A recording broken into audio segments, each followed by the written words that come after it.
ఈ మధ్య మనకి దేవాలయాల్లో దేవుడికి సంబంధించిన గుళ్ళల్లో మన తిరుపతిలో అయితేనేమి, తిరుపతిలో కూడా తొక్కిసలాట్లో చనిపోయారు, లేదా నిన్న మన సింహాచలం అప్పన్న స్వామి టెంపుల్లో అయితేనేమి బాగా భయంకరమైన విషయాలు జరిగి భక్తులు చనిపోతున్నారు.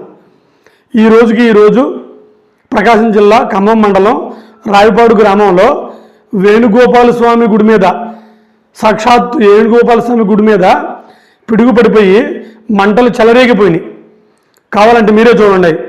ఆ వీడియో నాకు ఉన్న వాళ్ళు ఎవరో షూట్ చేశారు, సోషల్ మీడియాలో హల్చల్ చేస్తుంది. చూడండి, మీరే చూడండి.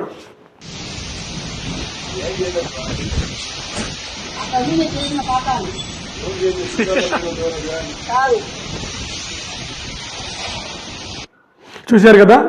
అయితే కొంతమంది అది నిజం కాదు, కొంతమంది ఎలా అంటున్నారు, కూటమి ప్రభుత్వం వచ్చిన దగ్గర నుంచి కూడా దేవుడి గుళ్ళో ఇలాంటి అపచారాలు జరుగుతున్నాయి, ఏమో కూటమి ప్రభుత్వం అంటే అంతే ఇది అని కొంతమంది తప్పుడు ప్రచారాలు చేస్తున్నారు. సరే, ఏదైనప్పటికీ ఈ 3 మాత్రం జరిగినాయి. నమస్కారం, కొంచెం ఛానల్ సబ్స్క్రైబ్ చేసుకోండి.